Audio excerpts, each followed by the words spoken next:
nous allons passer à la première présentation. C'est celle du Dr Soumela, donc qui va porter sur le trouble du sommeil, donc l'approche du neurologue. Bonjour tout le monde. Et je ne veux pas reprendre tous les différents discours, donc on remercie tout le monde, ici nos invités, nos chers maîtres, les étudiants, et pour leur présence, le temps que vous avez consacré pour assister à ce colloque. Voilà. Je ne suis pas là dans un rapport d'enseignant et apprenant, mais plutôt un cadre d'échange scientifique entre nous et qui soit collaboratif et interactif. Donc on va parler des troubles du sommeil, donc l'approche diagnostique en neurologie. Et à ce fait, nous allons parler des généralités, ensuite parler de l'intérêt du sujet, pourquoi est-ce qu'il faut parler des troubles du sommeil, c'est quoi l'enjeu, avant d'aborder le sommeil normal. Pour pouvoir comprendre les troubles du sommeil, il faut avoir un aperçu sur le sommeil normal, de quoi est-ce qu'il est composé et qu'est-ce qui définit un sommeil normal. Et avant de rentrer dans l'approche diagnostique, nous allons parler de quelques aspects fondamentaux, tout en tenant compte du caractère cosmopolite de l'auditoire, du fait qu'il y a des médecins, il y a des non-médecins, et aussi aborder ensuite la classification des troubles du sommeil avant de conclure. Alors, le sommeil fait partie des parents pauvres de la médecine. Quand vous les différentes pathologies en médecine, on vous parle de 1700 quelque chose, même avant l'Antiquité, ainsi de suite, mais le sommeil a préoccupé le monde scientifique très tardivement. Parce qu'on va le voir, il a fallu en 1949, lors d'une expérience sur le tronc cérébral par des chercheurs Mourouzi, qu'on a su que le sommeil a un soubassement organique. Ce qui fait qu'il a fallu vers 1979 pour commencer à donner des définitions. Et cette définition, donc, c'était quoi? C'est qu'on définit le sommeil comme étant un état physiologique qui alterne avec l'état d'éveil. Et aussi un phénomène naturel qui est réversible. Plus tard, ce phénomène naturel qui est réversible donc, est en rapport bien sûr avec tout ce qui est sensation sur le plan moteur et sur le plan sensoriel en rapport avec l'environnement. Parce que quand on maintient cette définition comme étant une perte naturelle, ça veut dire quelqu'un qui prend des médicaments pour dormir, on ne définit pas ça comme étant un sommeil. Donc plus tard, la définition a évolué et on s'est rendu compte que le sommeil en tant que tel est caractérisé par principalement trois choses. Une suspension temporaire de la conscience, mais également une abolition de la vigilance et de la sensibilité. La conscience, c'est ce qui nous permet d'être en contact avec l'environnement extérieur autour de nous, mais aussi intérieur, ce qui se passe à l'intérieur de l'organisme. Quand on a faim, quand on a besoin de dormir, d'accord, quand on a mal, ainsi de suite, tout ça, c'est un contact avec l'être humain de façon interne.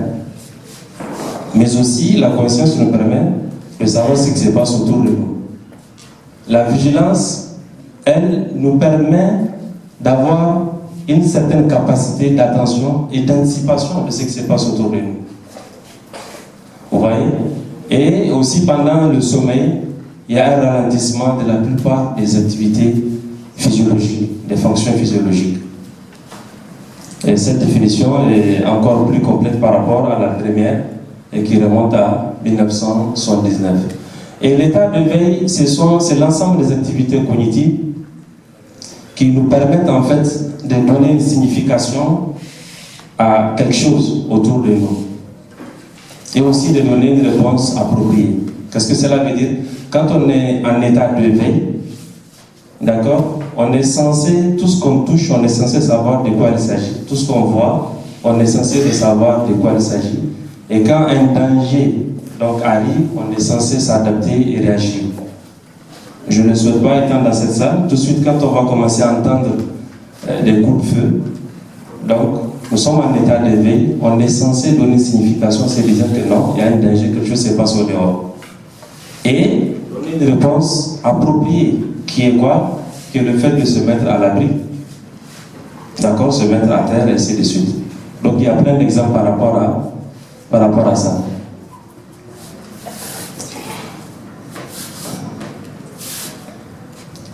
Ensuite, après la définition du sommeil, de l'éveil, qu'est-ce qu'on appelle trouble du sommeil?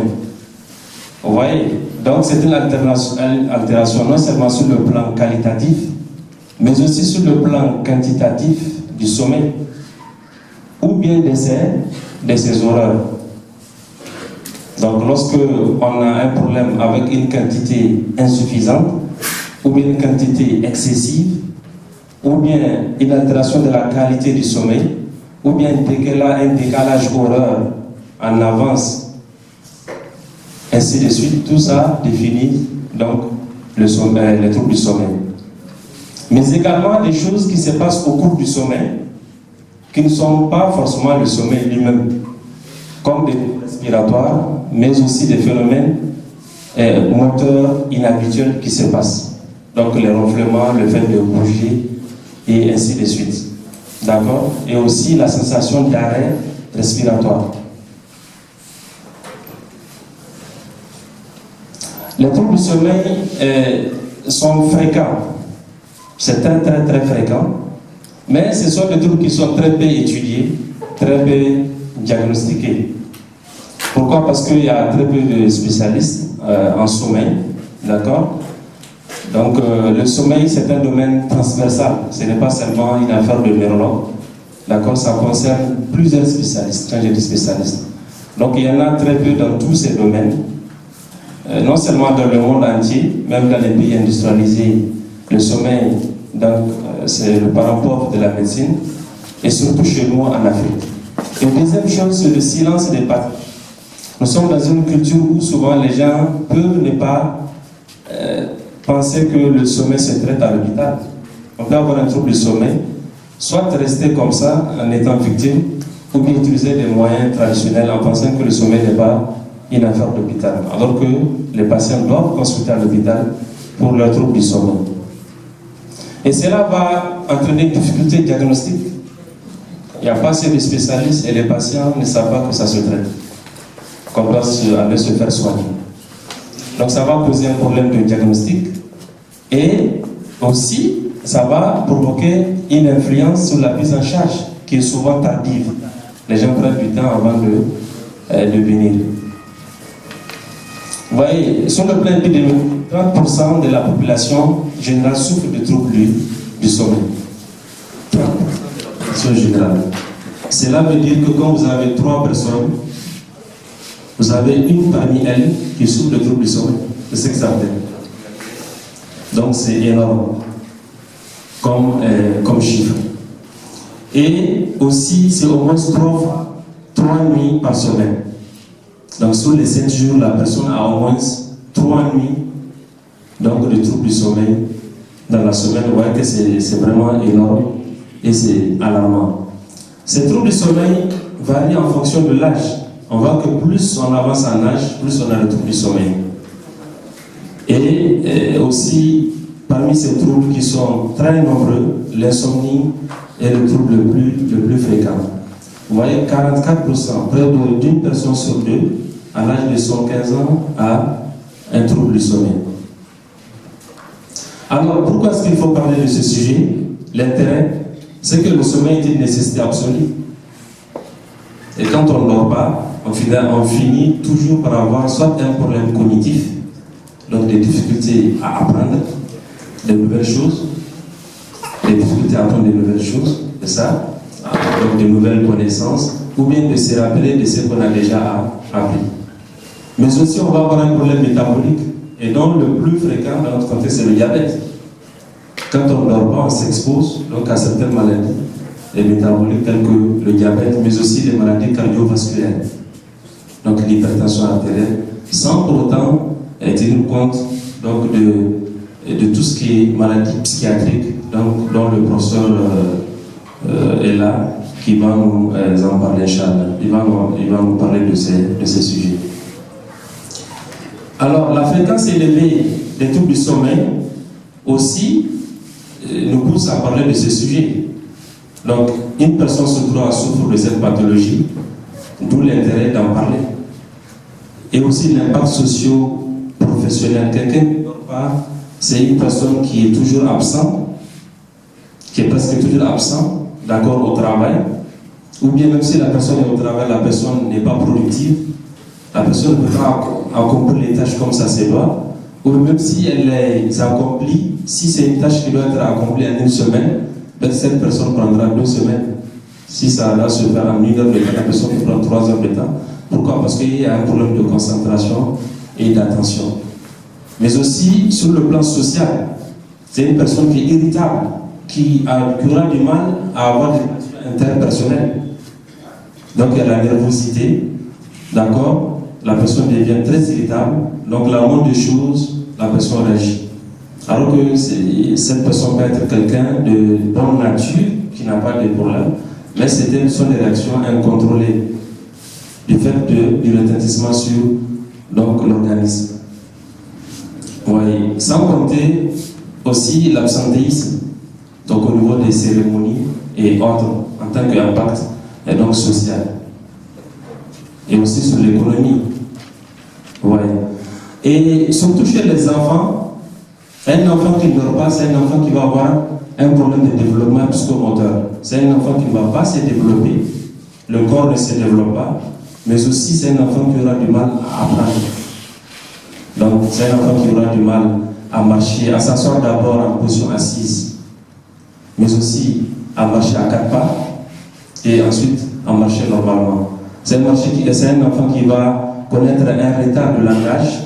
C'est un enfant qui ne pourra pas étudier à la maternelle comme tous les autres et aussi à l'école primaire, ainsi de suite. Donc c'est un enfant qu'on ne peut pas envoyer à la boutique acheter quelque chose comme tous les enfants de son âge. Et tout cela est dû à une perturbation donc de son sommeil.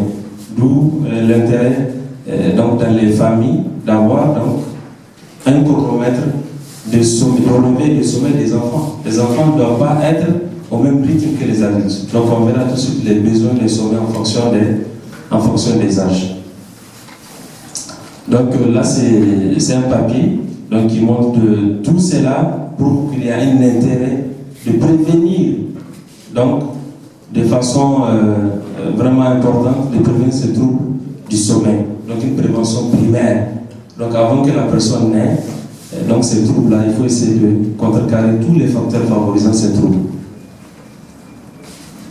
Donc le sommeil est plus impérieux que la faim et la soif. On peut résister quelque temps à la faim et à la soif, mais le sommeil non. D'où vraiment l'intérêt de ce thème, mais aussi d'application de tout ce qui est dedans comme leçon. Alors là, l'alternance veille-sommeil, c'est ce qu'on appelle cycle circadien dans notre jargon médical. Ça veut dire qu'une personne vit entre 2 périodes, en état de veille et de sommeil. Donc le temps de veille, c'est 16 heures de temps chez l'adulte et un état de sommeil de 8 heures de temps. Et c'est là, comment se voyez, là c'est le soleil, là c'est le plus haut niveau de vigilance. Et ce cycle-là, on doit en tenir compte même de la pédagogie, de l'enseignement et autres, par rapport à la programmation des cours, et ainsi de suite. Là, on est à son plus haut niveau de vigilance le matin, là où vous êtes. Et ensuite, vous voyez, plus le temps passe, là, vous avez une plus haute température du corps, et ensuite, il y a une plus haute température, donc vers 18 heures, pression sanguine plutôt, et dès que la nuit commence à tomber, il y aura une augmentation de ce qu'on appelle la mélatonine. La mélatonine, c'est une substance chimique. D'accord, les étudiants qui ont déjà suivi les cours ici, ensemble, donc c'est une substance chimique qui n'est sécrétée que pendant le sommeil de la nuit. C'est pendant la nuit qu'on commence à sécréter ça de façon naturelle. Et cette mélatonine-là permet une connexion entre les nerfs. Donc les bouts des nerfs, d'accord, ça crée ce qu'on appelle des synapses. On appelle ça synaptogénèse.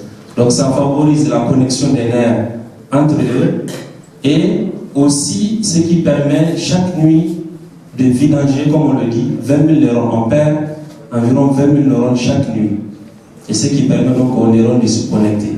Et cette connexion des nerfs permet un développement cognitif, ce qui nous permet de bien encoder tout ce qu'on apprend, de bien se rappeler de tout ce qu'on a appris. Et tout dépend du sommeil. Il n'y a aucun phénomène de la vie qui échappe en fait au sommeil, au trouble du sommeil. Pour que le cœur puisse bien fonctionner, il faut ce sommeil riche en mélatonine avec cette synaptogenèse. Pour que les poumons fonctionnent, même chose. La peau, les reins, ainsi de suite. Quelqu'un qui ne dort pas, c'est quelqu'un qui va vite. Quand je parle de la peau, quelqu'un qui ne dort pas bien, c'est quelqu'un qui va vite perdre la vue. Ainsi de suite. Tous les organes. Parce que le moteur du corps, je parle du moteur, c'est le système nerveux, le cerveau. Et ce cerveau, pour bien fonctionner, a besoin de ce sommeil. D'accord? C'est comme quand vous avez un véhicule, donc le carburant est là, c'est le sang, dans le corps, ainsi de suite. Mais vous avez besoin de faire votre vidage fréquemment. Et même si vous avez un nouveau véhicule avec de l'essence et tout, mais sans vidage, ça ne va pas du tout bien fonctionner. Au bout de quelques mois, le véhicule va se garer, c'est exactement la même chose. Vous allez bien manger, bien habiller, ainsi de suite. Si vous ne dormez pas bien, ça veut dire que vous n'avez pas de vidage. Donc j'essaie d'être un peu terre à terre, comme l'auditoire est transversal, pour expliquer les choses de façon plus facile, pédagogiquement. Et ensuite, vous voyez, plus la nuit passe, donc la température du corps baisse, et ainsi, donc c'est ça qu'on appelle le cycle circadien, donc qui tourne autour de 24 heures, avec 16 heures de veille et 8 heures de sommeil chez l'adulte. Donc on distingue 3 états. On a déjà parlé de l'état de veille, donc il y a ce qu'on appelle l'état de veille, mais aussi le sommeil lent et le sommeil paradoxal. Donc il y a 2 types de sommeil. Il y a ce qu'on appelle le sommeil lent, on va voir qu'il occupe environ 75 minutes à 90 minutes, d'accord, le début donc, de votre sommeil, et ensuite 15 à 20 minutes qu'on appelle le sommeil paradoxal.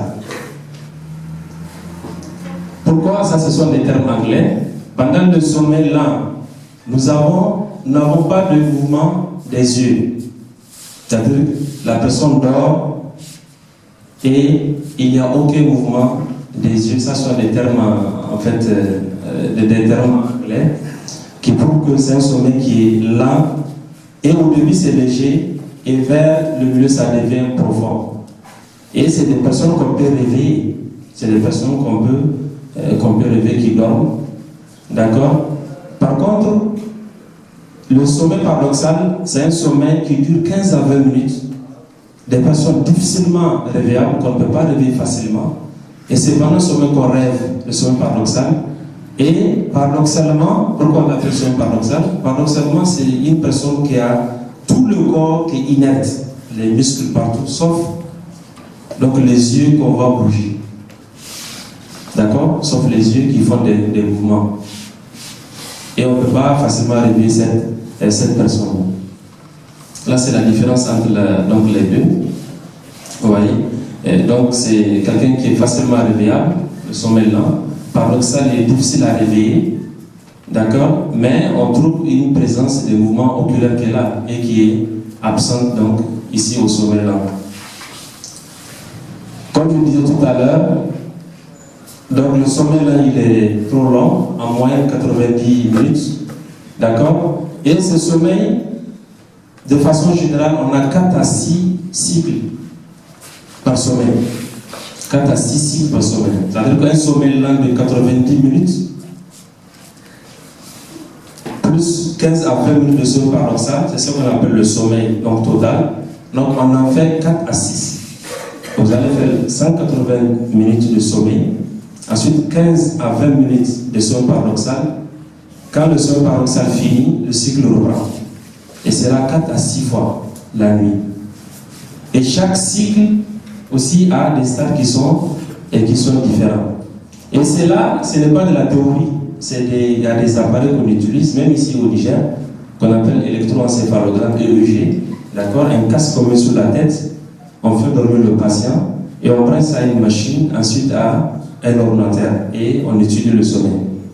Et ça nous permet de voir les différents stades du sommeil. On voit donc le sommeil lent léger, c'est un sommeil d'endormissement, d'accord, ensuite suivi d'un stade 2. Et on a des éléments techniques sur l'enregistrement qui nous permettent de dire que telle personne est en sommeil lent ou bien en sommeil paradoxal. Et ensuite le sommeil lent profond, donc il y a le sommeil lent profond qu'on appelle stade 3 et 4, et ce sommeil-là permet une récupération physique. C'est ça, pour vous, l'intérêt de comparer, donc c'est de distinguer plutôt ces sommets, c'est de savoir que la première phase du sommeil, c'est un sommeil qui permet une récupération physique. Donc la fatigue, on récupère. On essaie de récupérer pendant cette phase. Alors que le sommeil paradoxal permet une récupération psychique. On est avec des psychologues ici. Donc quelqu'un qui ne bénéficie pas de sommeil paradoxal, même si la personne a une récupération physique, sur le plan psychique, la personne n'est pas donc reposée. Et avec toutes les répercussions inhérentes par rapport à ça. Et les deux premiers cycles donc, du sommeil sont riches en sommeil lent profond. Pendant toute la nuit, il y a une répartition aussi. Donc, les premières heures de sommeil de la nuit, c'est riche en sommeil lent profond. Alors que les derniers cycles, c'est plutôt riche en sommeil paradoxal et en sommeil léger. Et ça, en criminologie, les criminels l'utilisent. C'est pourquoi ils savent, c'est environ vers 2h, 3h du matin. Donc, ceux qui font des attaques dans les maisons ailleurs, ils choisissent, on ne sait pas pour rien. Ici, peut-être, les criminels d'ici le font de façon non scientifique, mais ailleurs, les gens, ils le font sciemment. Ils savent que les gens sont en sommeil paradoxal pendant ce moment. Vers 3h, 4h, les gens sont en sommeil paradoxal. Donc, difficilement réveillables. Et ils essaient donc de s'attaquer et de faire du mal. Et d'où l'intérêt aussi de former les forces de l'ordre et autres, et les militaires, les forces de l'ordre, à adapter donc leur patrouille aussi à ces phénomènes. Je pense qu'on n'est pas à ce niveau, peut-être, mais ailleurs, tout est scientifique. Les gens, le pays, tout ce qu'on fait, toutes les décisions, c'est en fait des résultats scientifiques qu'on essaie d'adapter les choses. Et l'université, c'est ça le rôle de l'université. Ce n'est pas seulement former des employés, des futurs employés, mais c'est aussi d'adapter tout le système du pays en fonction des résultats qui sont dans ces universités. Donc j'ai déjà parlé de ça, 16 heures d'éveil, 8 heures de sommeil, et ensuite le sommeil paradoxal et le sommeil est là.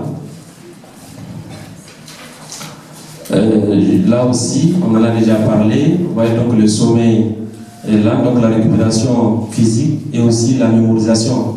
Quand il n'y a pas de mélatonine, sécrétion de mélatonine et une connexion entre les nerfs, la personne aura du mal à mémoriser. C'est des personnes qui vont avoir une difficulté à mémoriser. D'accord? Et aussi le sommeil paradoxal, là, qui favorise plutôt une récupération psychique, mais aussi la mémorisation et la créativité. Donc les personnes les plus créatives, il peut y avoir des personnes innées, donc des cas innés plutôt, qui arrivent à être créatifs comme ça. Mais en général, les gens créatifs, c'est des gens qui dorment bien. Les gens qui ont de bonnes idées, qui imaginent, qui fabriquent des choses, c'est des gens qui ont toujours un sommeil paradoxal. Suffit. Et c'est important. Et si vous remarquez d'ailleurs, souvent même à l'école, les premiers des classes, ce ne sont pas des gens qui veillent. C'est des personnes qui dorment tôt. C'est des personnes qui dorment tôt et sont toujours premiers de la classe. Les gens disent qu'ils sont paresseux, pas de forme. Non, c'est parce qu'ils dorment tôt qu'ils bénéficient beaucoup du peu qu'ils apprennent en classe. Et l'autre personne qui passe toute la nuit à bûcher, là, vient à l'examen et n'arrive pas à valider. Pourquoi? Parce que la personne n'arrive pas à faire ce qu'on appelle l'encodage. Parce que le cerveau, c'est comme l'ordinateur. Là, on est en train de faire de la saisie, actuellement. Tout ce que je suis en train de dire. Donc, les étudiants sont en train de saisir ça dans leur tête. C'est comme s'ils faisaient une saisie sur un fichier Word. Maintenant, il faut classer. Il faut enregistrer ce fichier-là quelque part dans votre ordinateur. Et c'est ce qui va se passer pendant le sommeil. Vous allez donc dormir, donc ça va être enregistré quelque part, donc dans le cerveau avec un encodage. Et cet enregistrement-là et l'encodage-là ne peut jamais être de bonne qualité tant que vous ne dormez pas. Tout ce que vous apprenez dans la journée, pour bien l'encoder, l'enregistrer quelque part, il faut bien dormir la nuit. Et surtout avoir un sommeil paradoxal. Sur la conséquence, quand vous allez avoir besoin d'imprimer le fichier enregistré dans l'ordinateur, l'imprimante ne va pas donner, ça ne va pas fonctionner. Et c'est ça, et l'impression, c'est ça à l'examen, la copie, les réponses que vous donnez sur la feuille. Donc vous aurez du mal à restituer ce que vous avez appris parce que ce n'est pas bien encodé.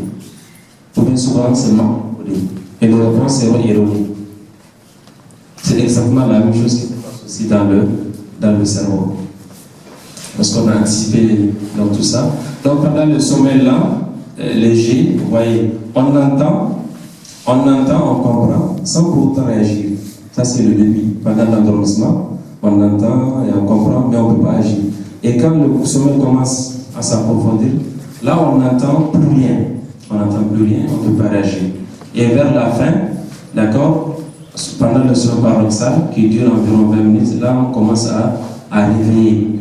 Ensuite, il y a une phase de latence entre les deux avant que le cycle recommence encore. D'accord? Donc cette phase, à cette partie-là, la personne peut carrément se réveiller.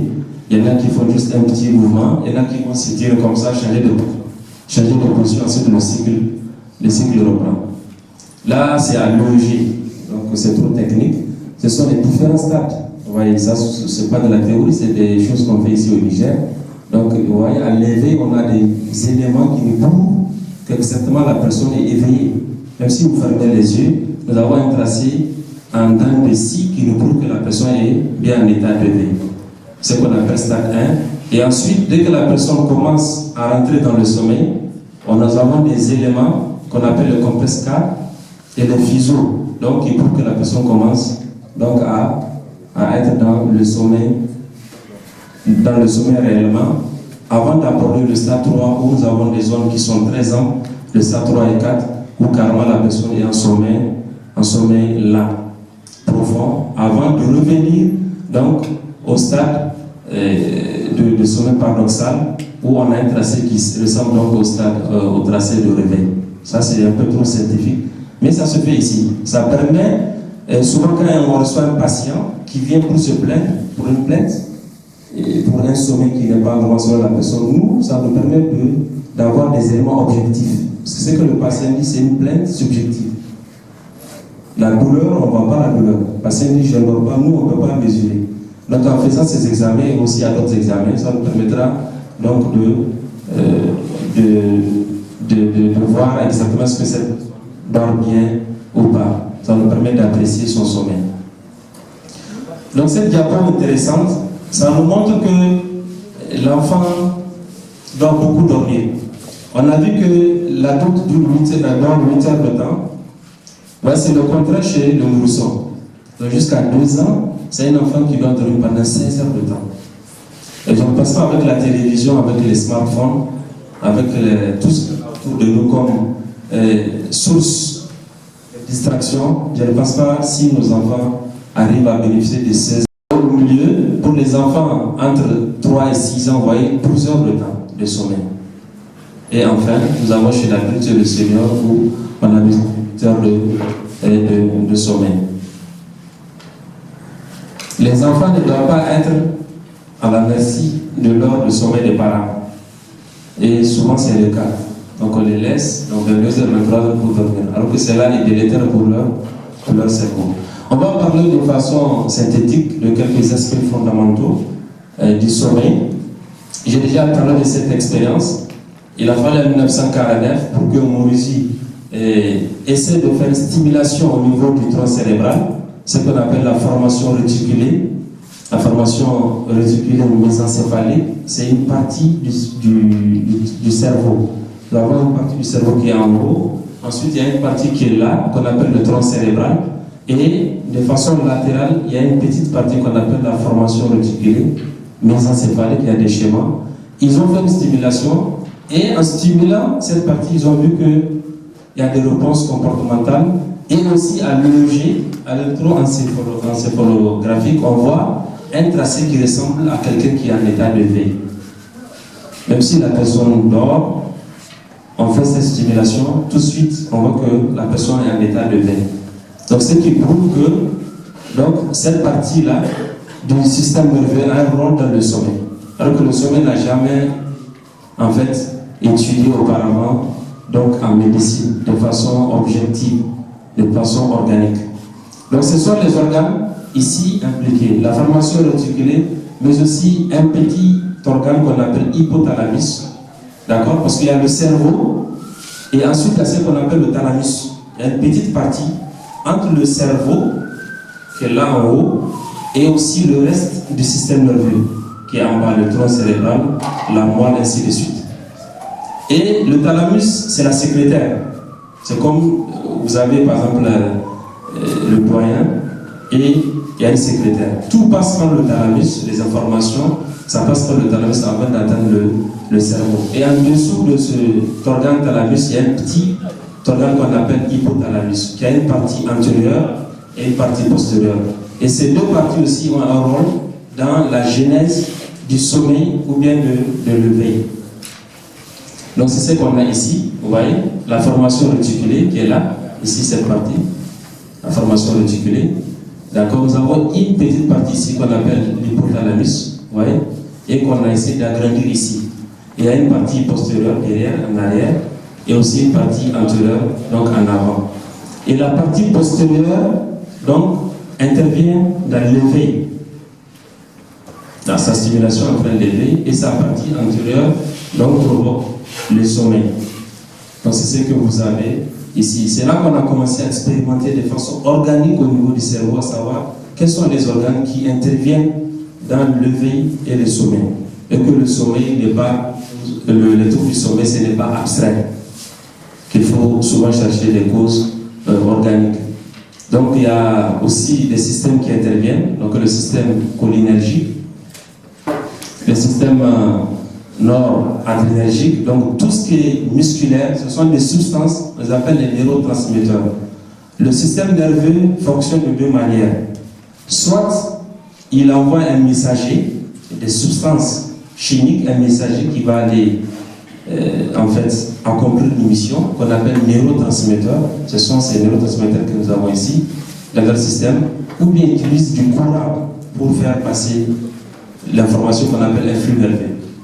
Et ce sont ces substances chimiques-là qui sont utilisées.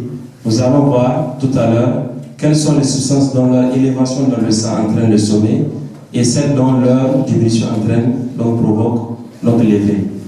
Donc et là, le système noradrénergique, donc il s'occupe aussi de tout ce qui est système autonome. Donc parce que quand on dort, il y a aussi le fonctionnement de l'organisme de façon interne. Mais aussi certaines substances, la sérotonine et autres là, qui jouent également donc un rôle important dans le sommeil, mais aussi dans l'éveil, l'alternance, d'accord, et l'humeur, et l'histamine qui fait partie, mais qui est l'un des chefs de file, du maintien de l'éveil. Si vous n'avez pas de l'histamine, vous ne pouvez pas suivre ce cours jusqu'à la fin. C'est parce que vous sécrétez de l'histamine. Et on verra tout ça tout à l'heure. Et aussi, il y a certaines substances chimiques qui ont un rôle important, le GABA, qui est un inhibiteur. Donc, c'est, comme je disais tout à l'heure, ce sont des messagers que le système nerveux utilise pour exécuter des rôles. C'est comme quand vous avez une tâche et vous déléguez ça à quelqu'un. C'est comme le coursier et autres là. D'accord? Donc, ils partent récupérer votre colis quelque part et puis à le remettre ainsi. C'est la même chose. Donc, le GABA permet d'inhiber le fonctionnement des différentes parties du corps. Et en inhibant les différentes fonctions du corps, cela provoque le sommeil. Et nous avons certains qui interviennent tels que le glutamate. Le glutamate plutôt, ça permet de vous maintenir en état d'éveil. C'est un excitateur, donc ça permet de vous maintenir en état d'éveil. Mais aussi la dopamine et l'adénosine et l'orexine. Donc ces substances-là vous permettent d'être en état d'éveil. Pour l'adénosine, je vais insister un peu, j'essaie de ne pas être en profondeur. L'adénosine, toute la journée, elle sécrète de l'adénosine. Donc ce sont des substances qu'on libère. Et ce sont c'est la sécrétion d'adénosine qui informe le cerveau si vous êtes fatigué ou pas. Dès que la sécrétion atteint un certain niveau, le cerveau sait que vous êtes fatigué et vous allez commencer à bâillir. L'adénosine. Et quand que vous prenez la caféine et certains excitants, et notamment la caféine, comment est-ce que ces substances agissent? L'adénosine, quand c'est sécrété en quantité dans le corps, parce que vous avez beaucoup travaillé, ça monte au cerveau et il y a des récepteurs, ce que l'on appelle récepteurs, donc ce sont des portes d'entrée dans le cerveau. Donc des portes d'entrée pour l'adénosine, pour rentrer dans le cerveau et dire au cerveau que telle personne est fatiguée, a besoin de repos. Et pour rentrer dans le cerveau, il faut passer par ces portes, les récepteurs. Mais ces excitants-là viennent bloquer ces portes, ces récepteurs. Ils viennent bloquer ces récepteurs pour que ces substances ne puissent pas avoir accès au système nerveux. Ce qui fait que vous allez travailler, vous sécrétez de l'adénosine, vous êtes fatigué, mais le cerveau n'est pas informé. En un mot, c'est comme si quand vous prenez du café et les autres excitants, c'est comme si vous trompez votre cerveau. Ça peut tenir quelques années. Vous avez 16 ans, 25 ans, 30 ans, 40 ans. Ensuite, après, vous n'allez plus pouvoir tenir. Le cerveau finira par lâcher. Mais aussi certaines substances telles que l'orexine qui donc, nous permettent d'être en état de veille. Donc j'ai déjà parlé de ça. Donc la formation réticulée. Donc voilà, on a su que c'est parce que cette formation réticulée libère ces substances.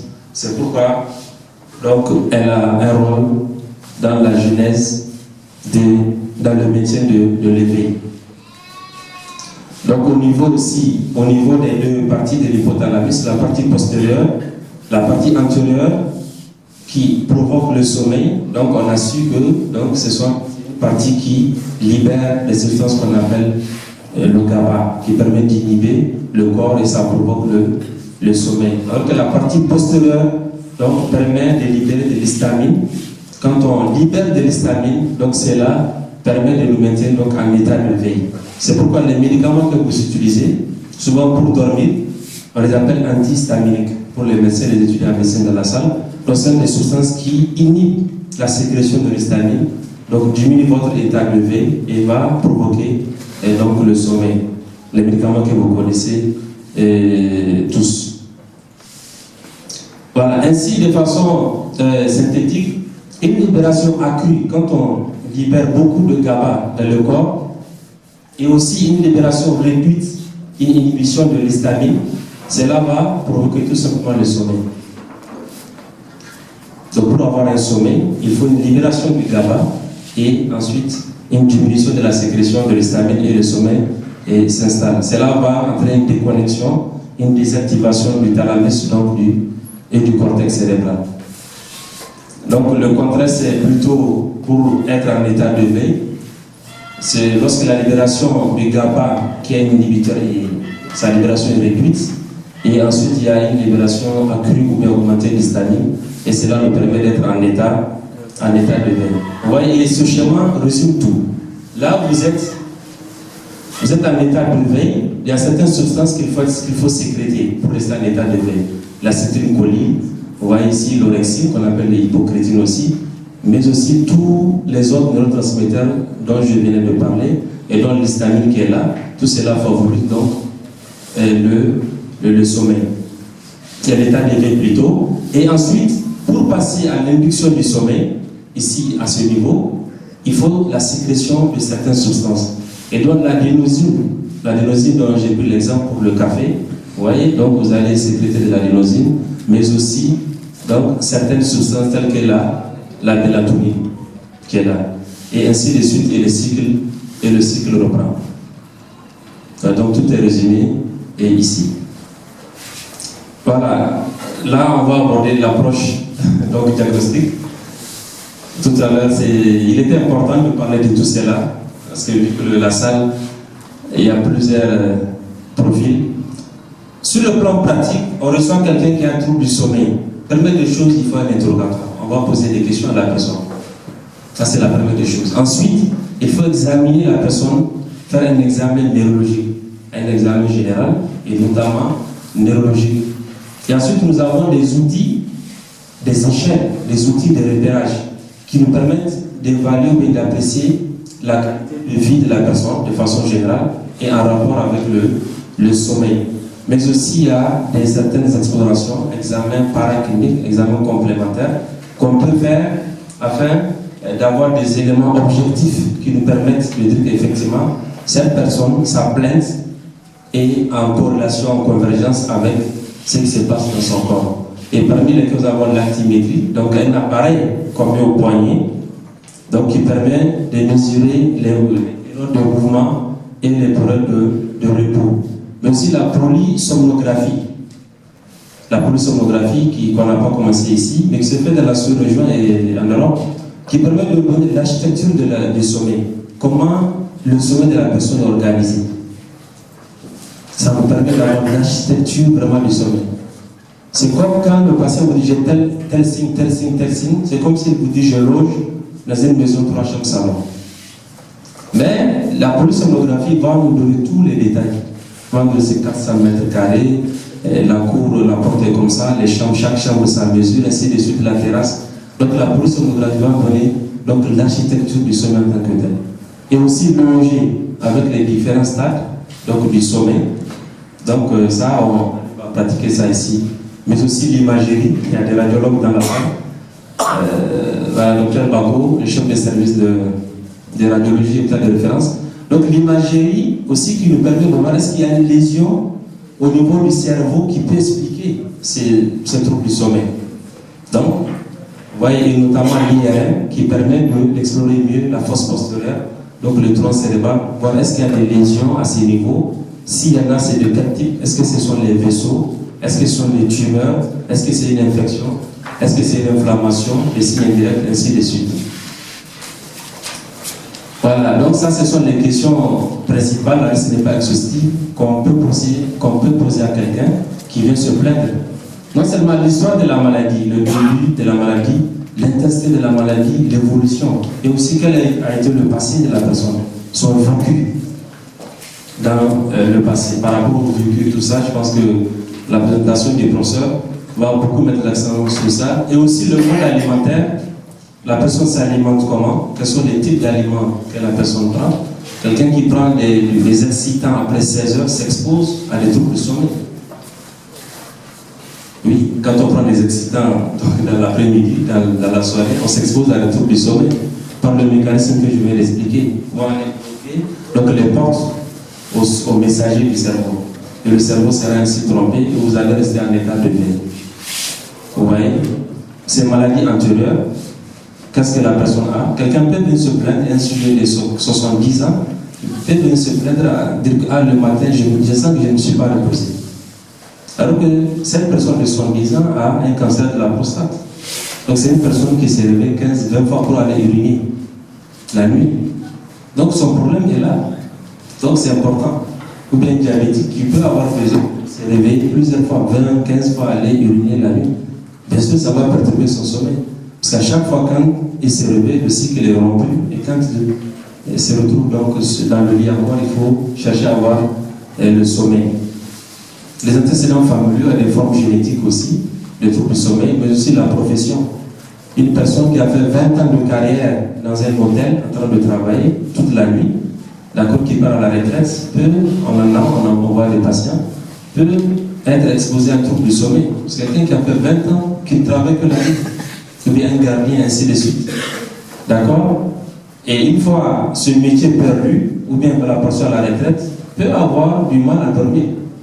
Parce que c'est quelqu'un qui, le cycle est déjà perturbé, l'horloge biologique. Donc la nuit, tout le monde dort, c'est une personne qui est habituée à ne pas dormir la nuit. Et pour récupérer, pour corriger donc son cycle, donc il faut un gros travail qui va faire intervenir plusieurs spécialistes. Mais aussi la prise des médicaments aussi qui doit être demandée. La liste n'est pas exhaustive, mais là, en fonction de la classification des maladies, parce que c'est ce qu'on appelle la classification internationale des troubles du sommeil, là c'est en anglais, la classification International Classification of Sleep Disorder, qui permet de classer les différents types de troubles du sommeil. Ça c'est la 3e version, d'accord? nous indique quelles sont les questions à poser à quelqu'un qui a un trouble du sommeil, et il y a des scores, des échelles qui permettent de classer donc, le patient. Donc certainement on n'aura pas le temps d'en parler ici. Voilà. Ensuite, après l'interrogatoire, il faut faire un examen neurologique. Essayez de voir est-ce qu'il y a une atteinte primitive, est-ce qu'il y a une atteinte, une maladie initiale du cerveau, ou bien quelque part, il y a un organe qui souffre et qui retentit sur le cerveau. Et pour ça, il faut faire un examen complet et insister sur l'étude de la mémoire, en utilisant donc certains échelles et tests pour voir la mémoire de la personne. Donc ceux qui passent souvent en consultation voient qu'on pose des questions, on insiste souvent selon le profil de la personne, on pose certaines questions. Et quand j'ai dit à certains quel était le deuxième président du Niger, la personne voit ça bizarre. Quand on oublie d'expliquer en amont à la personne que je vais poser des questions sur votre mémoire, la personne voit ça bizarre.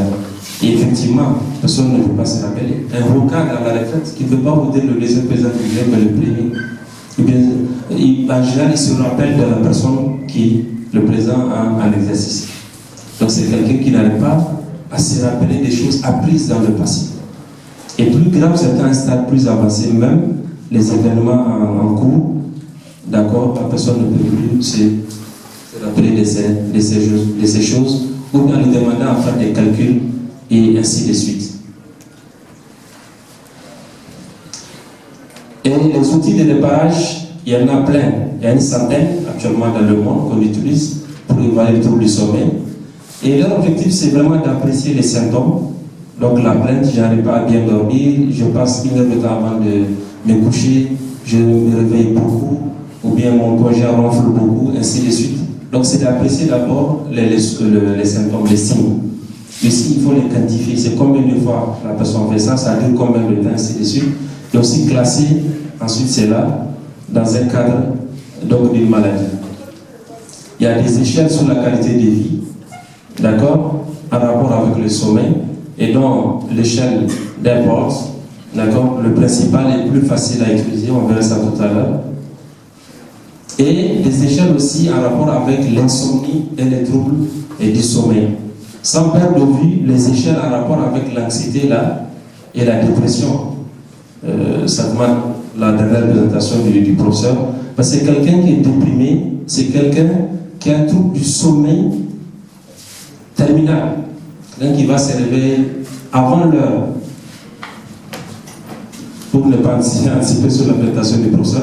Alors que quand on a une anxiété, c'est quelqu'un qui aura un problème d'initiation du sommeil. C'est quelqu'un qui aura du mal à s'endormir. Parce que la personne a une anxiété, et cela va être détaillé tout à l'heure. On va parler du diagnostic des troubles. On a parlé du diagnostic des troubles du sommeil. Maintenant, on va essayer d'aborder la classification des troubles du sommeil. Après avoir fait cette approche diagnostique qui permet de faire un interrogatoire, poser des questions, examiner le patient, utiliser donc des échelles pour classer le trouble du sommeil et demander éventuellement un examen complémentaire. Ce sont les 4 choses qu'il faut faire devant le patient. Et cela nous permet de classifier ce patient. Et il y a 2 groupes. Soit c'est une dysomnie ou bien une parasomnie. Dysomnie, ça veut dire un dysfonctionnement du sommeil. Dysomnie, dysfonctionnement du sommeil, qui peut être en excès, en ce moment-là on va l'appeler hypersomnie, ou bien en baisse, en manque, on appelle ça insomnie.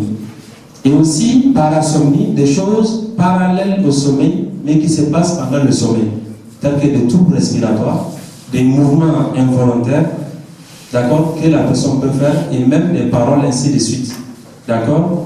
C'est ce qu'on appelle les parasomnies. On va essayer de voir donc les différentes définitions. Mais aussi, à part ça, il y a d'autres aspects des troubles du sommeil, et donc les troubles du sommeil liés à l'horloge biologique. Parce que nous avons tous, en réalité, on n'a pas besoin de réveil.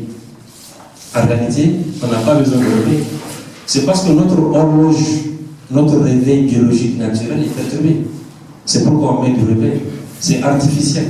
Mais biologiquement, si on est dans un environnement normal, on respecte tout les normes, tout ce qu'il faut, on se réveille, on se couche à des heures régulières.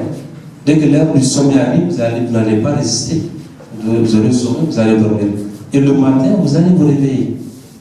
Sans pour autant artificiellement utiliser un réveil donc pour se réveiller.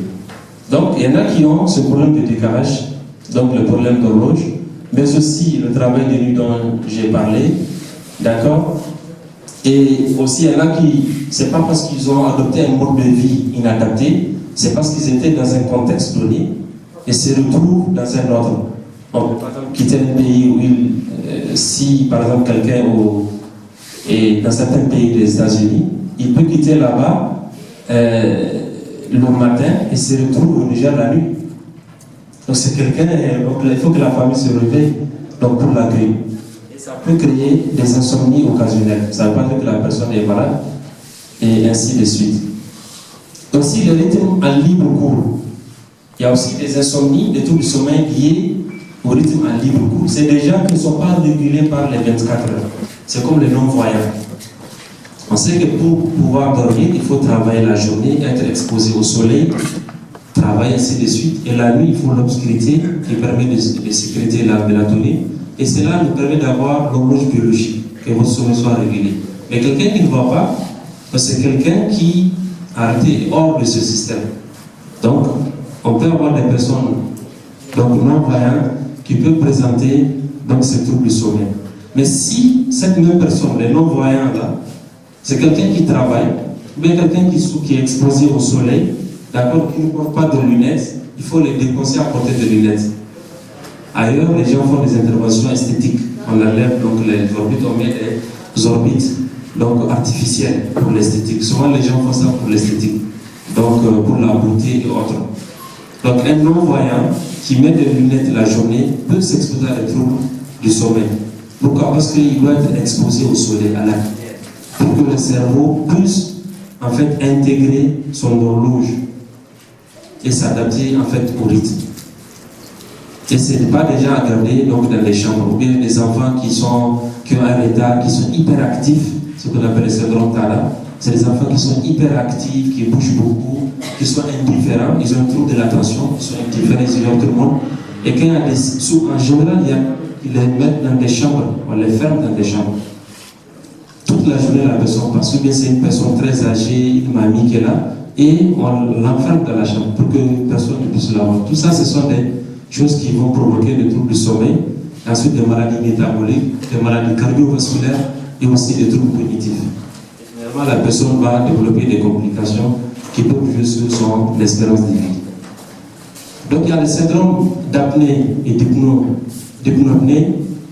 Donc, ce sont des troubles respiratoires, ce sont des personnes qui présentent des pauses respiratoires ou bien arrêts respiratoires transitoires pendant leur sommeil, plusieurs fois la nuit. Et cela va entraîner, favoriser le trouble du sommeil. D'accord? Et souvent, donc, ce sont ses frères ou bien son conjoint ou bien son épouse qui arrivent donc à faire le constat. Ok? Des personnes, et le profil souvent sont des personnes très obèses et qui ronflent et tout ça. Et cela va provoquer des troubles énormes du sommeil et qui ont un retentissement plus grave que d'ailleurs les troubles respiratoires. Mais aussi le syndrome des jambes sans repos. Là, ce sont des patients qui ont un besoin irrésistible de faire bouger leurs pieds pendant le sommeil. Et c'est là pendant 30 minutes la nuit, en moyenne, et à chaque 30 secondes, la personne bouge les pieds. Et finalement, si c'est le frère, si c'est le conjoint, un ami, en tout cas la personne qui est couchée à côté, donc est dérangée. Souvent, c'est lui qui fait, c'est elle qui fait le constat en disant que ah, tu bouges trop les pieds. Et cela perturbe le sommeil. Parce que ce sont des mouvements incontrôlés qui jouent sur la qualité du sommeil. Et la personne, le matin au réveil, donc sans que son cerveau ne s'est pas reposé. Donc la personne n'a pas pu bénéficier d'un sommeil paradoxal qui permet un repos psychique, mais également le sommeil lent, profond, qui est perturbé aussi, d'où un manque de récupération physique. Alors, on a parlé tout à l'heure qu'il y a deux types. Il y a ce qu'on appelle les dysomnies, et parmi lesquels il y a l'hypersomnie, donc excès de sommeil, et aussi il y a l'insomnie. Donc l'hypersomnie, c'est des personnes qui ont un sommeil excessif, une somnolence excessive pendant la journée. C'est des gens qui sont... Et cela peut être de façon persistante ou bien de façon épisodique. Et actuellement, on classe 7 principales hypersomnies. Et donc, la narcolepsie, donc il y a frontière entre plusieurs spécialités, d'accord? On verra de quoi il s'agit. Et l'hypersomnie idiopathique, mais aussi les syndromes de Klein-Levin, et également certaines hypersomnies qui sont en rapport avec une maladie neurologique ou bien médicale, mais également certaines maladies psychiatriques qu'on peut retrouver, et aussi des troubles du sommeil en rapport avec la prise de médicaments. Et enfin, il y a ce qu'on appelle le syndrome du sommeil insuffisant. Donc des gens qui, à chaque fois, même si ces personnes dorment, ont toujours l'impression d'avoir un sommeil insuffisant. Et paradoxalement, souvent quand on utilise les examens paracliniques complémentaires, on voit que c'est une personne qui n'a pas de signe objectif qui prouve que son sommeil est perturbé. Donc la narcolepsie, ce sont des attaques. Ce n'est pas une nouvelle maladie, c'est une vieille maladie. C'est l'une des maladies du sommeil les mieux étudiées depuis 1867 par Westphal. Et ça se traduit par une exagération du sommeil, de somnolence sous forme d'attaque et qui est irrésistible. La personne ne peut pas du tout résister et en fait à cela. Et ça peut s'accompagner d'une chute de tonus musculaire, donc un relâchement musculaire. Quelle qu'en soit la journée, la personne se retrouve quelque part, va dormir. En plein réunion, en plein cours, partout, quel qu'en soit aussi l'enjeu ou bien l'importance de la cérémonie. Même si c'est entre guillemets aux Nations Unies, la personne en plein discours, si c'est une personne qui a cette maladie, la personne va dormir. Et c'est irrésistible. Et ça peut s'accompagner de chute, donc du tonus musculaire, un relâchement musculaire qu'on appelle cataplasme. Vous voyez, sans pour autant oublier, et ça, c'est un diagnostic important, il ne faut pas passer à côté de ça, et qui peut faire évoquer une épilepsie, donc un diagnostic différentiel important aussi, à ne pas confondre avec cette entité. Mais aussi, il y en a qui présentent une somnolence la journée, d'accord, sans pour autant qu'on trouve une cause. C'est des gens qui dorment, ce qu'on appelle sommeil idiopathique. Idiopathique en médecine, mis à part l'épileptologie, dans la science de l'épilepsie, ou le terme idiopathique veut dire génétique, dans les autres spécialités, quand on dit idiopathique, c'est quelque chose pour laquelle on ne trouve pas utilisé ainsi en médecine. Donc on a des patients qui dorment beaucoup la journée, une somnolence, chez qui on fait tous les examens, on ne retrouve pas du tout une cause. Mais également les syndromes de Klein-Levin, dont on ne sait pas c'est quoi, c'est dû à quoi. Et la particularité, c'est que c'est des patients qui présentent une somnolence exagérée la journée, mais c'est avec des troubles cognitifs. C'est des personnes qui ont du mal à apprendre de nouvelles choses ou bien à se rappeler des choses apprises dans le passé. Mais également des troubles du comportement. Donc c'est des patients aussi qu'on peut prendre à tort pour l'épilepsie, alors qu'ils ne sont pas du tout épileptiques. Voilà, donc ce sont les 3 types d'hypersomnie, les plus importants sur lesquels on a insisté. Les autres, souvent le diagnostic souvent est aisé, d'accord? Donc l'hypersomnie a rapport avec une maladie neurologique ou bien médicale, ou bien en rapport avec une maladie psychiatrique, ou bien en rapport avec une prise de médicaments. Souvent le diagnostic est aisé, donc à l'interrogatoire facilement on arrive à le savoir. Mais aussi l'hypersomnie, donc le syndrome du sommeil insuffisant. Alors, après les hypersomnies, il y a ce qu'on appelle les parasomnies. Ce sont des troubles du sommeil qui ne concernent pas le sommeil lui-même en tant que tel. Donc, ce sont des phénomènes parallèles au sommeil, d'accord, mais qui perturbent le sommeil et qui sont classés donc, parmi les troubles du sommeil. Et c'est là à travers les phénomènes comportementaux, indésirables, mais aussi psychiques. Et c'est pendant le sommeil que cela va se passer. Une dissociation entre les états de conscience, de veille, mais également de sommeil. On va voir quelques-unes, on va les citer, les différents types de parasomnie qui sont actuellement reconnus, donc les principales sont là, ce qu'on appelle les éveils confusionnels, le somnambulisme, les terreurs nocturnes, les sexomnies, mais aussi les troubles alimentaires du sommeil. Donc c'est toujours leur définition ici. Comme je l'ai dit, la particularité, c'est des personnes qui peuvent se réveiller en plein sommeil, on va avoir des cas, qui peuvent se réveiller en plein sommeil, parler, faire des mouvements, mais on sait qu'ils sont en sommeil. On sait que ces personnes sont en sommeil. Pourquoi? Parce que quand on fait l'électroencéphalogramme, enregistrement vidéo, ce sont des personnes qui sont en état de sommeil. Une personne qui fait un somnambulisme, on verra ça tout à l'heure, qui se réveille et qui marche et tout ça, c'est quelqu'un qui est en sommeil, mais on voit que la personne est en trouble moteur. Voilà. Et avant d'aborder ça, il faut savoir que ces parasomnies touchent les deux sexes. Principalement les enfants, mais également les adultes. Vous voyez, c'est juste 2 à 4% des adultes qui sont concernés, mais c'est surtout les enfants et qui sont concernés par ces troubles. On commence par les éveils confusionnels. Donc c'est un patient, un enfant, un patient, ça peut être un adulte, qui reste dans son lit, d'accord, qui est partiellement éveillé, mais qui est désorienté. Et on constate également une diminution de sa réactivité par rapport au stimuli. Ça c'est une forme mineure donc de parasomnie. C'est ce qu'on appelle les éveils confusionnels. C'est quelqu'un qui va se réveiller partiellement comme ça dans son lit, d'accord, qui est moins sensible à ce qui se passe autour d'elle. Il y a le somnambulisme, là, la personne s'assoit. C'est quelqu'un qui va s'asseoir dans son lit, regarde. Donc le patient regarde autour de lui. Ensuite, va se lever et va bouger, déambuler dans la cour ou bien dans le salon.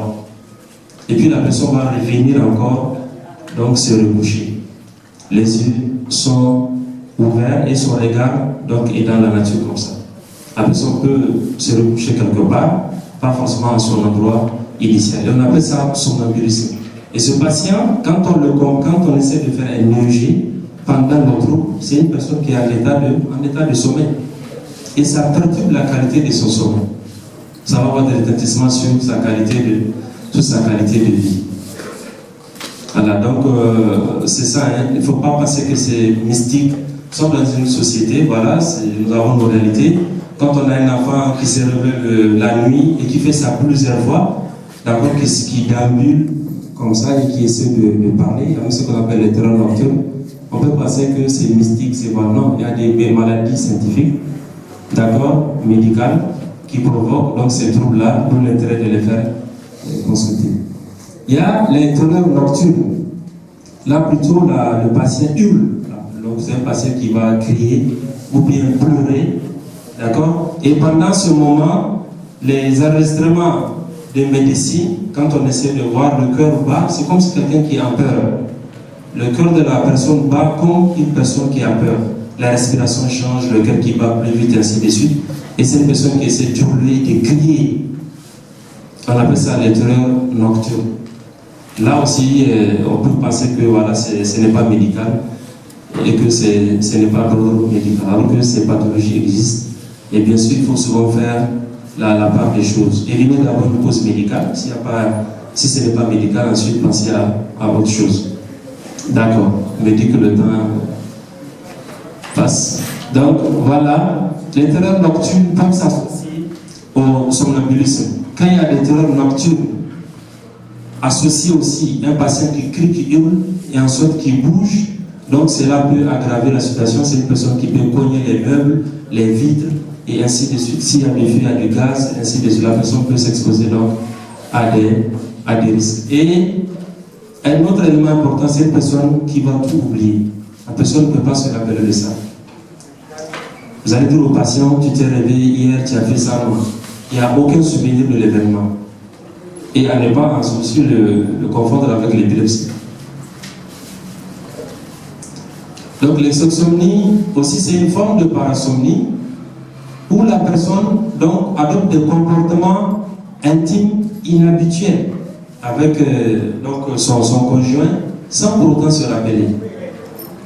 Et là aussi c'est un problème, il faut que le diagnostic soit fait. Si la personne par exemple son épouse, l'époux plutôt, qui travaille quelque part dans un autre pays, qui vient et qui a cette maladie par exemple, une nuit ou bien 2 nuits, qui développe par exemple ce genre de comportement et qui quitte, et ça coïncide avec l'ovulation de la femme, la personne retourne à son lieu de travail, et plus tard, on dit que la femme est tombée enceinte, donc c'est une personne qui peut accuser cette femme. Parce que la personne ne va pas se rappeler de ce comportement. La personne ne va pas se rappeler de cela. Donc c'est une maladie.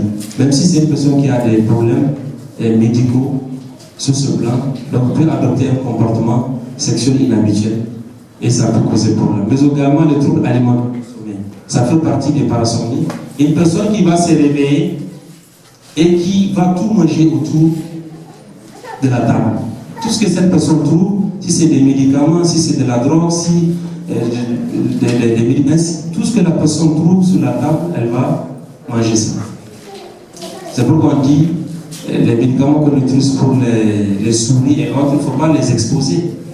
Donc cette personne peut prendre ces médicaments, ces poudres-là et les avaler.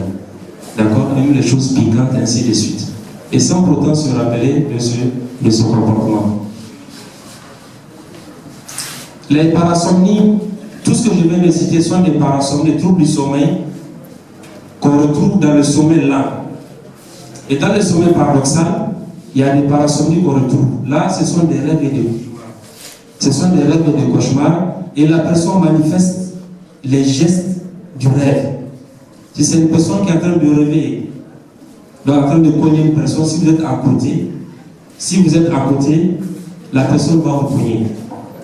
Ok? Voilà, s'il y a un mur à côté, la personne rêve en train de jouer du foot, la personne va cogner le mur, ainsi de suite. Donc ce sont des parasomnies, comme ça, en rapport avec la forme paradoxale du sommeil, et en général, c'est chez l'homme, donc après 50 ans. Voilà, donc on va parler ici là des insomnies, parce que le sommeil, c'est large.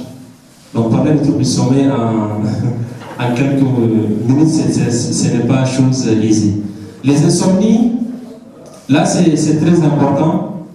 Il y a pour que tous les chercheurs, les médecins, les psychiatres, ainsi de suite, les neurologues, les autres spécialistes, parce que tout le monde intervient dans le sommeil, il faut qu'on ait un langage unifié.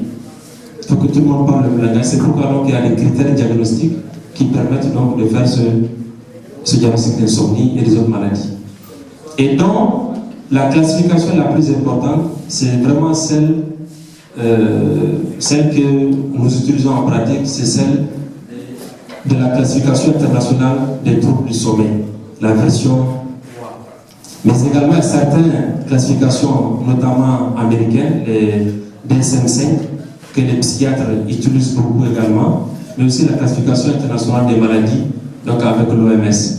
Et là, vous voyez ici, c'est le fait d'être insatisfait de la quantité ou de la qualité du sommeil. Ça, c'est le premier élément. Le fait d'être insatisfait, donc, de la qualité ou de la quantité du sommeil. Et ensuite, il faut retrouver au moins un des signes suivants. Soit c'est quelqu'un qui a du mal à avoir le sommeil au début. Voilà, c'est quelqu'un qui passe au moins 30 minutes au lit avant d'avoir le sommeil. Ou bien c'est une personne qui a du mal à maintenir le sommeil. La personne va facilement s'endormir, mais va aussi se réveiller. Et des réveils qui vont aller jusqu'à au moins 30 minutes. Mais aussi l'éveil matinal, donc une personne qui va se réveiller avant l'heure prévue. Ouais, et cette impression aussi, le fait que la personne, le matin, donc a cette impression de n'avoir pas eu un bon sommeil. Ça, c'est les deux premiers critères. Ensuite, il y a des difficultés de sommeil qui sont présentées au moins 3 nuits par semaine. Il faut que ce soit quelqu'un qui a des troubles du sommeil qui sont là, et il faut au moins 3 nuits par semaine sur les 7 jours. Et qui ont duré au moins 3 mois. Pour dire que c'est une insomnie, parce qu'il y a beaucoup d'insomnies occasionnelles qui peuvent se passer. D'autres critères, c'est que ça peut être accompagné par une détresse ou des répercussions. La personne peut ne pas évaluer tout cela, ok, mais juste c'est une personne qui sent un problème de productivité au travail ou bien de concentration. C'est une personne qui a l'habitude de consulter 30 patients par jour et qui se retrouve donc lui-même à consulter 5 patients. Ainsi de suite, vous traitez 20 dossiers par jour au bureau et vous allez lui-même à présenter. Donc un manque de productivité, un manque de concentration, ainsi de suite. Mais également les difficultés des périodes de temps à consacrer au travail suffisantes. Ici, une période de temps à consacrer au travail suffisante et l'environnement minimalement propice au sommeil. Ça veut dire que c'est quelqu'un, il faut, tout à l'heure ce que je viens d'expliquer, c'est quelqu'un qui peut avoir du mal à exécuter ses activités. Mais étant dans un environnement qui lui permet cela. Si on me dit si on vous donne une tâche dans une salle où il fait très chaud, et vous n'avez pas tout ce qu'il faut, donc cela peut impacter sur votre productivité.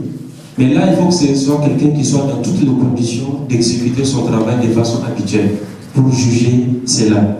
Mais également, il faut écarter, dernièrement, il faut écarter d'autres maladies qui puissent expliquer en fait ce trouble du sommeil.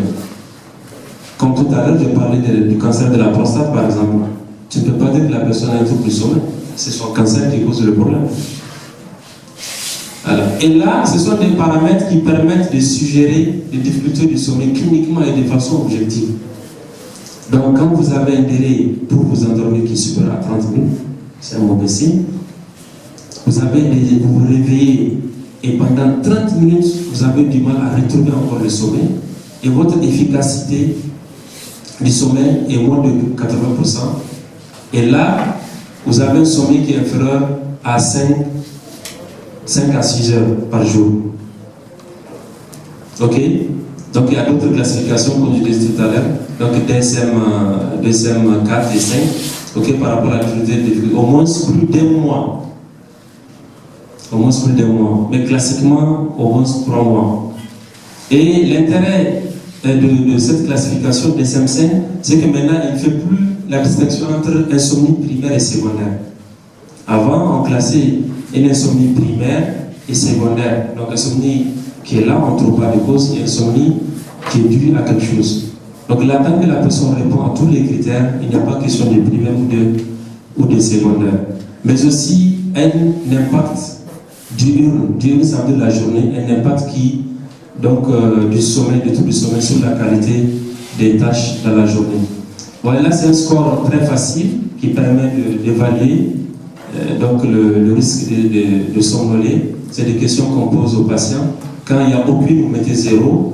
Là, vous mettez petite, donc modéré. Là, quand c'est fort, vous mettez 3. Vous posez la question, une fois en position assise en train de dire, est-ce que vous dormez? Non, donc 0. Ainsi de suite. En regardant la télé, vous dormez? Oui, un peu, donc 1. Ainsi de suite. Et dès que ça atteint 10, donc ça veut dire que vous avez du mal à vous tenir en état de veille la journée. Et quand ça atteint 14, c'est que vous avez vraiment un problème sur la qualité de votre sommeil de la nuit et qui répercute sur votre qualité de veille, donc la journée. Alors, c'est un cours sur l'approche diagnostique qui ne va pas traiter des médicaments. Mais au moins, j'ai utile de mettre cette diapo pour montrer un peu des habitudes de vie qu'il faut adopter afin d'avoir un bon sommeil. On va ici limiter la caféine. Je pense qu'il y a des amateurs de café dans la salle. Et même à la pause café. Donc, éviter la caféine, d'accord? En tout cas, essayer de limiter ça quand même. Aussi la nicotine pour les fumeurs et l'alcool aussi, les drogues, l'alimentation donc adaptée, d'accord? L'alimentation adaptée et aussi l'activité physique, donc faire le fait de faire du sport. Ça, c'est des choses en rapport avec les habitudes de vie. Mais aussi l'environnement qui a besoin d'assainissement, il faut limiter les bruits. D'accord? Tous les critères qu'on a cités, c'est quelqu'un qui dort dans des conditions où il n'y a pas de bruit, il n'y a pas de lumière. Et aussi la température fraîche. De façon conventionnelle, internationale, c'est 18%. 18 degrés plutôt, excusez-moi. 18 degrés, donc c'est ça la température moyenne qui permet à quelqu'un d'avoir d'être dans un sommeil en fait normal. D'accord? Ça, c'est en tenant compte de toutes les zones. Mais ça dépend. Quelqu'un qui vit dans des pays où c'est la neige, la personne est habituée à des températures négatives, vous mettez cette personne à 18 degrés, la personne a du mal à dormir. Là, c'est des chiffres qui tiennent compte de toutes les régions du monde. La qualité de l'air aussi, et aussi la chambre qui doit être sombre. Pour sécréter la mélatonine, il faut être dans une chambre vraiment sombre. Et c'est le sommeil de la nuit qui entraîne la sécrétion de mélatonine. Même si la journée vous mettez tout pour créer de l'obscurité, vous n'allez pas sécréter la mélatonine comme le sommeil de la nuit. Et ensuite, le lit qui soit confortable. Quand vous avez un lit qui vous provoque des douleurs, qui n'est pas confortable, qui fait du bruit, ainsi de suite, cela peut jouer sur la qualité de votre sommeil. Et c'est ça la prévention primaire. Quand vous adoptez cela, quand vous adoptez donc ça, en général, donc on peut éviter le trouble du sommeil par rapport avec votre mode de vie. Et si ce n'était pas une insomnie, quel autre diagnostic, quelle autre chose peut en fait faire penser à une insomnie à part? C'est ce qu'on appelle la méthode des 5 P. Les 5 P à identifier. Soit que le problème c'est un problème physique, comme je dis, c'est quelque chose. C'est quelque chose dans votre chambre par exemple. Ok, le lit qui n'est pas adapté, vu quelque part, en tout cas il y a un phénomène physique réel qui se passe autour de vous, des pétards, comme on le dit, en ce moment fait décembre, qu'est-ce qui se passe? Ou bien sur le plan psychologique, il y a un événement, un décès qui vient de se passer, une perte d'emploi, un divorce, donc il y a ce phénomène psychologique qui peut provoquer insomnie entre guillemets. Mais également sur le plan psychiatrique, la personne peut-être a une maladie psychiatrique, soit aiguë ou bien chronique, et qui entretient donc ce trouble de sommeil, souvent de façon bidirectionnelle dont le prof va nous parler. Ou sur le plan physiopathologique, il y a une maladie organique qui est là, qui perturbe le sommeil. Une maladie organique qui est là, qui perturbe le sommeil. Ce n'est pas une insomnie en tant que telle, il y a une maladie sous-jacente de la personne, d'accord? Comme par exemple quelqu'un qui a une tuberculose qui passe toute la nuit à tousser, ça va perturber son sommeil. Donc là, ce n'est pas un problème de sommeil, c'est un problème de prise en charge de cette maladie. Ou bien un problème pharmacologique, une personne qui prend des médicaments, qui peut donc entraîner donc soit une insomnie ou bien un excès de sommeil, par exemple. Donc, oui, en conclusion, aucun aspect n'échappe. Aucun aspect de la vie n'échappe au trouble du sommeil. Il n'y en a pas. Aucun aspect de la vie n'échappe au trouble du sommeil. Quand vous ne dormez pas bien, vous allez avoir des problèmes. Non seulement avec votre corps, avec votre environnement, au lieu de travail, en famille, partout, vous allez avoir des soucis. Soit parce que vous n'êtes pas, vous n'avez pas un bon rendement, vous ne travaillez pas bien au niveau professionnel, vous avez un souci interpersonnel, vous êtes facilement irritable, au niveau conjugal, ainsi de suite, ça va jouer sur votre vie, à tous les niveaux, sur vos organes également. Donc c'est très fréquent et c'est peu diagnostiqué. C'est pourquoi il y a une nécessité d'agir plutôt, donc en amont, il faut prévenir ce trouble du sommeil, d'accord, que d'attendre l'installation pour chercher un remède. Parce que, également, dans le domaine du sommeil, c'est un domaine où la thérapeutique n'est pas efficace, comme dans certains domaines. Parce que les études ont montré que jusqu'à 5 ans de prise en charge, 42% des patients donc, continuent à avoir le trouble du sommeil. Donc il ne faut pas en avoir. Vous suivez un patient, donc un patient sur le traité, jusqu'à 5 ans, la personne continuera à avoir le trouble du sommeil. D'où l'intérêt d'insister sur donc, la prévention. Donc là, c'est pour ceux qui donc, veulent après approfondir. C'est une synthèse des études menées à l'Institut de veille sanitaire en France. Et là, un très bon livre donc, sur le trouble du sommeil et l'insomnie, écrit par un groupe, des dizaines d'auteurs, donc des spécialistes du sommeil, et couronné par deux psychiatres sur le même 3 du réseau Morphée en France, d'accord, et aussi une dame Isabelle qui est au CHU de Lille et qui est vraiment intéressant ce document. Et aussi le trouble du sommeil. Le trouble du sommeil, c'est un livre aussi très intéressant de Damien Léger, qui est le vice-président de la Société française de recherche et de médecine du sommeil, et qui est vraiment très intéressant. L'alarme, il faut plus chercher à avoir un rappel sur votre téléphone qui vous rappelle l'heure d'aller se coucher. Mieux vaut avoir un rappel d'aller se coucher que d'avoir un réveil qui va vous réveiller. Parce que si vous n'avez pas un problème de vous coucher tôt, vous n'aurez pas un problème de vous réveiller.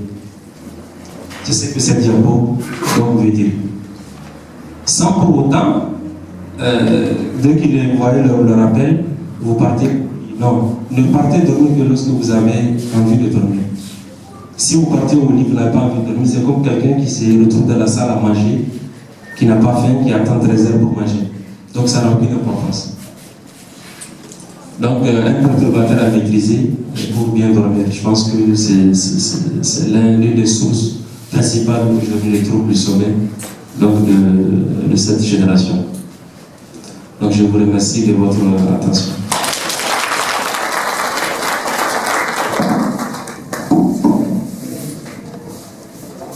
Donc merci beaucoup Dr Soumela, que je n'ai pas invité tout à l'heure. Donc Dr Soumela est le coordinateur de notre PRIMAF. Donc c'est lui qui coordonne aussi le journal Jacques que je vous ai présenté. Donc toutes les activités du réseau. Donc merci beaucoup pour cet exposé exhaustif. Et je pense qu'on va prendre quelques questions avant de passer à la pause. Et on revient pour les deux prochaines présentations. Donc, oui.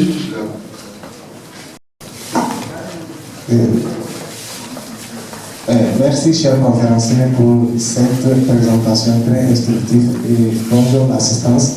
En fait, je n'ai pas une question, mais plutôt un cri de guerre, une demande. Je voulais demander aux conférenciers si, après, nous pouvons avoir le support. Juste sa présentation, on avait vu des choses, mais compte tenu de l'efficacité et puis de l'intérêt de la présentation, c'est très difficile de prendre note. Donc si on peut avoir les fichiers, même si c'est électronique, je crois que ça va beaucoup nous aider dans nos activités, dans notre travail et dans nos études. Le REPRIMAF, on n'a pas eu le temps donc de vous le montrer, il y a un site sur Internet où tous les colloques sont mis en ligne. D'accord? Donc tous les colloques sont mis en ligne. Vous pouvez télécharger les diapos, vous pouvez télécharger à distance en ligne. Donc tout ça, c'est pour faciliter la vie. Conférencier. La première question, je voudrais savoir si l'été fait partie des excitants qui empêchent aux organes transmetteurs de passer l'information au niveau du cerveau lorsque la personne est fatiguée. Et aussi, je voudrais savoir si l'été a-t-il des inconvénients au bon fonctionnement de l'organisme humain. Voilà, merci. On va prendre peut-être 5 questions et puis on va arrêter. Donc, question. D'accord, je dis bien, est-ce que l'été fait partie des excitants qui empêchent aux organes neurotransmetteurs de passer les informations au niveau du cerveau lorsque la personne est fatiguée? Et aussi, l'été a-t-il des inconvénients au bon fonctionnement de l'organisme humain?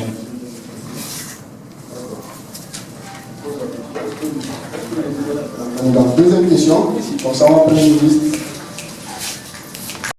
Par rapport à la partie trouble du sommeil, et notamment au niveau du parasomnie, je voudrais juste savoir s'il y a une différence entre les troubles somnambulisme et les noctambulisme. S'il y a une différence entre somnambulisme et noctambulisme. Je vous remercie. Le sommeil paradoxal. Souvent, nous avons des patients qui font des rêves. Et si nous voyons que c'est comme si chez eux, d'après l'exposé, j'ai compris qu'il y a plus, le sommeil paradoxal est plus développé chez eux. D'où la question peut-être ça va concerner aussi pour l'exposé du professeur, où on parle de l'énurésie. La personne fait des pipis au lit. Et si j'ai compris, c'est plus dans le sommeil paradoxal. Et il y a des adultes qui le font 1, 2, 3 fois. Ce qui nous fait rappel, n'est-ce pas, nous fait rappeler au cycle du sommeil là profond, où nous pouvons avoir combien de cycles? D'accord? Combien de cycles? Plus précisément au niveau du sommeil paradoxal. Et comment faire justement pour les prendre en charge, ceux qui ont les énurésies généralement? Est-ce que c'est un trouble neurologique, psychiatrique ou psychologique? Je ne sais pas si. Donc, vous commencez. Donc voilà, merci bien. Donc merci bien pour vos questions. Effectivement, je me disais, c'est une question de temps, sinon ça aurait pu être interactif, c'est-à-dire quand on finit un sous-chapitre, on essaie d'intervenir comme on le fait tout le temps. Par rapport au thé, le thé, ça contient de la théine. Donc la théine, on sait que c'est une substance qui est riche en fluor. C'est riche en fluor. Et la conséquence qu'on peut avoir sur le plan biologique chez l'être humain, c'est que quand vous consommez du thé juste après avoir mangé, il y aura un conflit d'intérêt avec le fer. Parce que comme le corps, de façon naturelle, a plus d'affinité pour le fluor, juste après avoir mangé, dans le repas, il y a du fer, et votre corps est censé absorber le fer qui est dans le repas. Mais vu la prise concomitante ou bien juste simultanée du thé, qui est riche en fluor, alors que le corps aime plus le fluor, ce qui fait que c'est le fluor qui sera absorbé en quantité au détriment du fer. Et si cela continue, en cas long, la personne peut s'exposer à une anémie, d'accord, carentielle. J'espère que la réponse n'est pas trop technique, donc c'est un peu ça. C'est comme quand on présente du haricot et de la viande, et que vous voulez plus de la viande que des haricots. Vous allez finir par manger la viande. Quand c'est beaucoup, une fois rassasié, vous n'allez pas pouvoir finir le haricot, même si vous avez envie.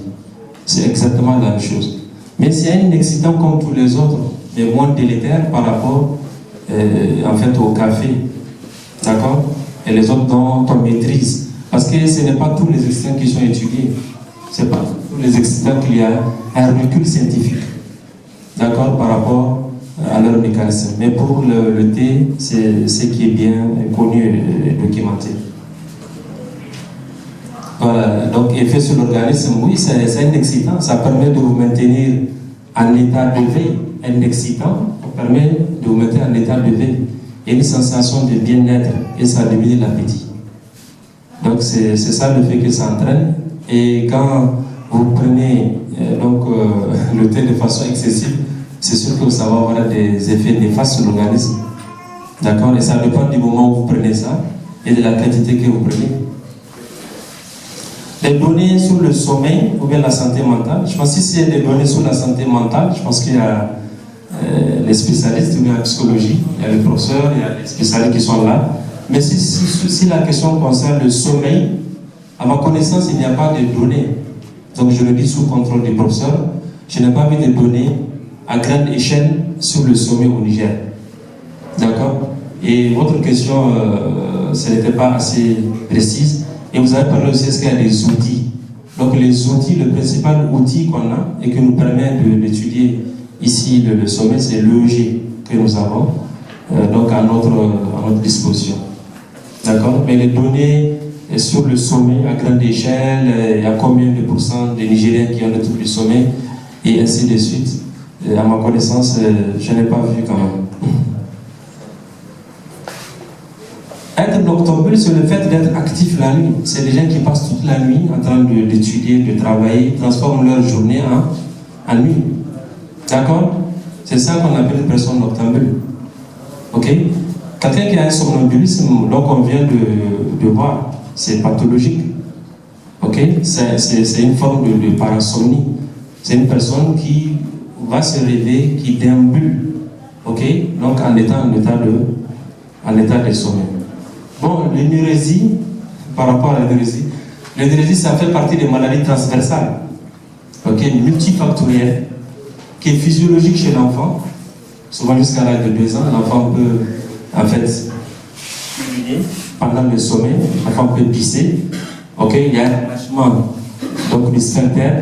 En fait, au niveau de la vessie, vous avez la vessie qui contient, parce qu'il y a des psychologues, vous avez la vessie donc qui contient les urines, et à la fin, ok, au bout, entre l'urètre, il y a un tuyau qui fait évacuer donc les urines. Entre le tuyau et la vessie, il y a un petit muscle qu'on appelle le sphincter. Et ce sphincter est régulé par le cerveau, par le système nerveux. Ce qui vous permet, quand vous sentez les urines, ok, le cerveau contracte, vous fait donc des signaux que vous avez besoin de vider la vessie. Mais la vessie reste fermée avec le sphincter. Et vous avez le contrôle. Il faut que vous soyez dans une toilette, bien assis, confortable, et vous donnez l'ordre au cerveau. Le cerveau sait que vous êtes en position d'uriner, et le cerveau donc ordonne aux muscles donc, de se relâcher, et le sphincter se relâche, et les urines sortent. C'est comme ça le mécanisme. Et ce mécanisme normal peut être perturbé quand il y a une maladie du système nerveux autonome, parce que c'est quelque chose qu'on gère inconsciemment. C'est le système nerveux autonome qui gère ça. Mais il peut y avoir une action du système nerveux autonome qui provoque cette énergie, tout comme il peut y avoir donc, des habitudes de vie qui peuvent favoriser ça. Surtout chez les enfants. Donc un enfant à qui on donne des boissons toute la nuit jusqu'à 22 heures, qu'on amène se coucher, sans pour autant, les mamans connaissent ça très bien, sans pour autant donc l'aider à pisser avant d'aller dormir. C'est un enfant qui peut, donc la nuit, donc pisser, sans pour autant avoir une vraie énergie en tant que telle. Mais aussi, chez des personnes âgées aussi, on peut avoir ces problèmes, qui peuvent être une maladie jacente, tel qu'un problème au niveau de la prostate, parce que la prostate, elle est par exemple juste en dessous de la vessie. Donc, lorsqu'il y a un cancer de la prostate, donc cet organe augmente de volume, ce qui fait que ça refoule. Si on ne veut pas le fait, j'allais schématiser, ça refoule la vessie, d'accord? Ce qui fait que dès que la vessie reçoit une petite quantité d'urine, donc la personne a envie donc d'uriner. Avec l'âge et autres, donc le sphincter perd donc sa tonicité, et c'est des personnes qui peuvent donc facilement donc perdre les urines. C'est multifactoriel, donc c'est urologique, il y a le côté psychologique, il y a le côté psychiatrique, ainsi de suite. Donc il y a beaucoup d'éléments, c'est vraiment transversal. Combien de cycles il y a? On a 4 à 6 cycles par nuit en moyenne, 4 à 6 cycles de sommeil, donc la nuit. Donc avec du sommeil lent, léger et profond, et du sommeil paradoxal. Comme des cycles, ça contient le sommeil lent, léger et profond, okay, qui dure 90 à 120 minutes, et le sommeil paradoxal qui dure 15 à 20 minutes. C'est les deux couplets qu'on appelle cycles. Et on en fait 4 à 6 par nuit. Donc c'est ça. Un étudiant qui a posé la question par rapport au sujet âgé. Il faut d'abord corriger, c'est pas 70%. Peut-être c'est une confusion. En fait, les personnes âgées, 44%. Voilà, c'est pas 70%. Donc 44% des personnes âgées font des troubles du sommeil. D'accord, ce n'est pas 70%. Comme on l'a dit, c'est des vidéos qui vont très loin. D'accord, qui seront sur Internet, qui seront vues par le monde entier. Ça, c'est un. Normalement, les sujets âgés, les personnes âgées, vu l'âge, naturellement, c'est les personnes qui ont moins besoin de sommeil. C'est-à-dire que le besoin de sommeil diminue plus on avance en âge. D'accord? Mais à cause de comorbidités, c'est des personnes qui ont plusieurs maladies, souvent hypertendues, diabétiques, ainsi de suite. Ils ont plusieurs maladies qui concourent à créer donc un contexte de trouble du sommeil chez elles, chez ces personnes âgées-là. Mais a priori, c'est des gens qui ont un besoin moindre de sommeil par rapport en fait, au sujet adulte. Donc ça, c'est important à dire. Ce n'est pas forcément lié au vieillissement du cerveau. une personne âgée, la meilleure façon de vivre longtemps, c'est de vieillir. Une personne âgée qui n'a pas de maladie particulière, qui vit dans des conditions normales, donc bonne hygiène de vie, environnement favorable, il n'y a pas de raison à ce que la personne âgée présente des troubles du sommeil. D'accord? Donc les chiffres c'est important. Chez les personnes âgées, environ 44% présentent des troubles du sommeil. Et dans la population générale, tout le monde, dans sa vie, à un moment donné, une personne sur 30% de la population, donc peut présenter un trouble du sommeil.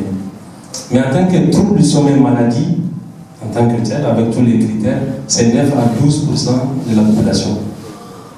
Voilà, donc ça c'est clair. Voilà.